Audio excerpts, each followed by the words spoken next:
November 1st, 2011, 12:39 p.m. Eastern Time. A Boeing 767-300 named Poznan lifts off from Newark with 231 souls on board. 30 minutes later, a hydraulic hose in the center system ruptures. Captain Tadeusz Wrona, 57 years old, a former glider instructor with 15,000 hours on type, makes the decision that defines the case.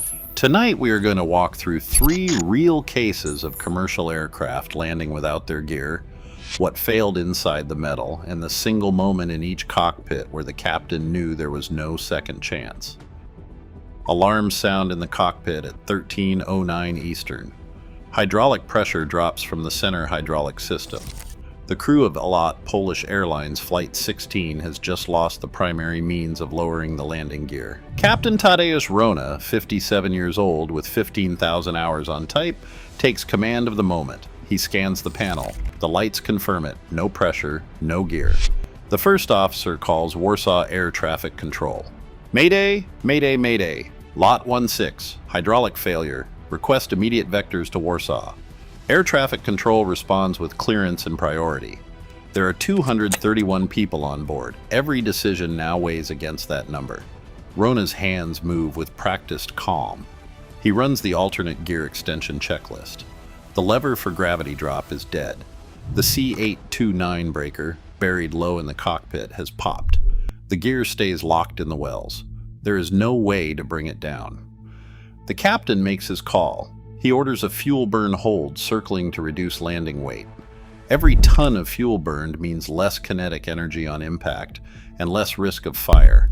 The aircraft orbits for over an hour, holding south of Warsaw. Air traffic control coordinates with airport fire services. Runway 33 will be foamed. 2 Polish Air Force F-16s form up, confirming visually that all 3 gear legs are still retracted. There is no backup left. Before we go further, hit subscribe and tap the bell. We post one of these aviation breakdowns every week, and you do not want to miss the next one. On the flight deck, Wrona briefs the cabin. The flight attendants prepare for evacuation. The passengers are told to brace. The 767 lines up for final. There is no second chance. The Boeing 767's landing gear system is built on layers of redundancy. 3 independent hydraulic circuits, left, center, and right, each have their own reservoir and pump. The center system powers the main gear extension. If that fails, the alternate path takes over. This is not just a backup, it is a separate route that uses a selector valve and mechanical uplocks to let gravity do the work. The gear is held in place by uplock pins. When released, the gear should fall free, lock into place, and be ready for landing. The alternate extension lever in the cockpit is the pilot's last resort. Pulling it should cut hydraulic pressure, open the uplocks, and let the gear drop under its own weight. But the entire alternate path depends on a single circuit breaker, C829. This breaker sits low on the cockpit panel, away from direct line of sight. If C829 is open or has popped, the uplocks stay locked. Gravity extension becomes impossible. No hydraulic force, no electrical signal, no manual override, just a dead end. Boeing's own manuals spell it out. Alternate extension relies on C829 to release the uplock pins. If the breaker is out, the gear stays in the wells, no matter how many checklists the crew runs. Every 767 captain knows the system on paper. 3 circuits, 1 primary, 1 alternate, 1 backup for the backup. But in practice, a single breaker, C829, can make all that redundancy meaningless. It is the Achilles heel of the design. When C829 is gone, so is every option for getting the wheels down. The same principle, with different labels and layouts, runs through the Airbus A320 and the Tupolev Tu-154. But on the 767, C829 is the gatekeeper. This is why a popped breaker can turn a routine hydraulic failure into a full-blown gear-up landing. September 21, 2005, JetBlue Flight 292, an Airbus A320, climbs out of Burbank with 140 passengers and 6 crew. Minutes after takeoff, the cockpit ECAM displays a nose gear fault. Captain Scott Burke, 46 years old with 2,552 hours on type, checks the gear indicator. The nose wheel is locked 90 degrees to the right, sideways. He cycles the gear lever. No change. The crew runs the alternate extension checklist. The nose gear stubbornly refuses to align. Burke requests vectors to Los Angeles International Airport. Air traffic control clears them to hold. The A320 has no fuel dump system. The only way to get below maximum landing weight is to burn fuel in the air. For over 2 hours, Flight 292 circles at 7,000 feet above the Los Angeles basin. Each turn eats into the 56-ton fuel load.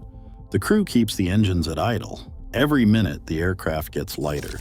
The goal is to reduce mass, limit kinetic energy, and lower the risk of fire when the nose finally meets concrete. Inside the cockpit, the checklists repeat. Alternate gear extension, the nose wheel remains cocked. The main gear is down and locked. The nose gear is not. Burke coordinates with JetBlue Dispatch and Los Angeles International Airport emergency services. He briefs the cabin. Passengers watching live news on their seatback televisions see their own aircraft circling the city. At 6:18 p.m. Pacific time, with fuel down to just above minimums, Burke lines up for final on runway 25 left. He keeps the nose high, main gear touching first. The moment the nose drops, sparks fly. The tire shreds against the runway. The aircraft stays straight, no fire, no injuries. The airframe stops with 1,000 feet to spare.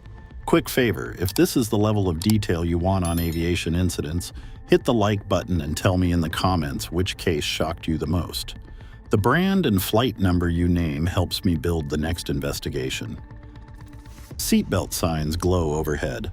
The cabin settles into a hush that feels like waiting for a verdict. Passengers grip armrests, eyes darting between the windows and the seatback screens. The live news feed shows their own blue and white JetBlue A320 circling above Los Angeles. Every loop is broadcast in real time. Some watch with disbelief. Others close their eyes. The smell of burning rubber starts to drift through the cabin, sharp and unmistakable. Alexandra Jacobs, a journalist seated in row 14, later writes, "When the nose-down alarm sounded, I thought we were going to crash. Then the pilot calmly told us to brace for an emergency landing." Flight attendants move down the aisles, checking seat belts, repeating the brace instructions.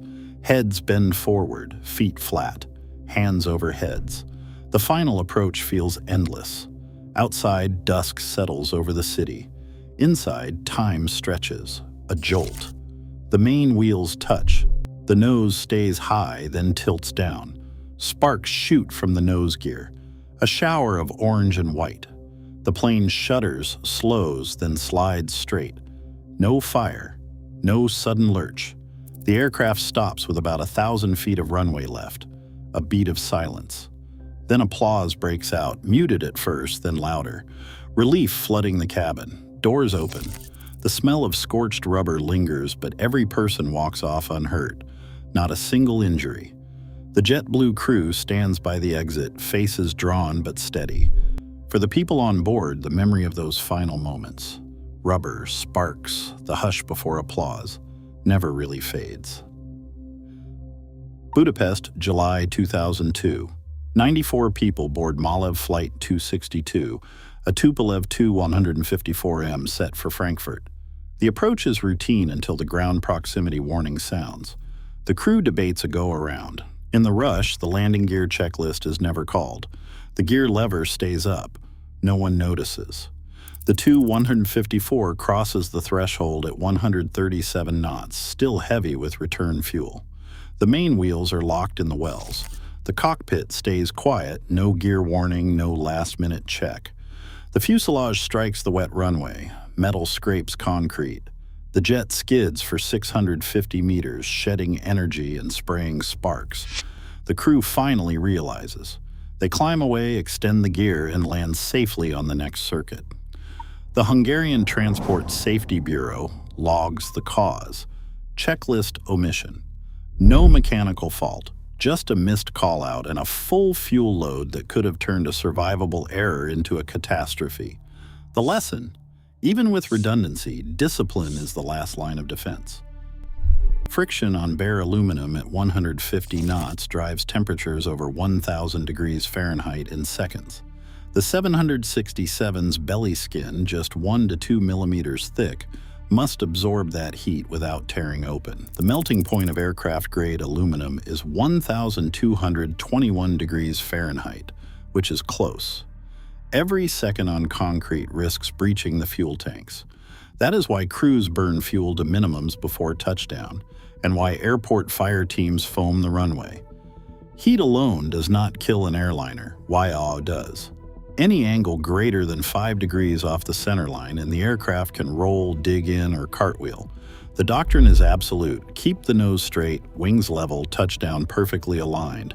Lot 16 data confirm it. At 1440 Central European Time, the aircraft's yaw stays within limits, and the slide remains clean. Polished F-16s confirm the gear is up.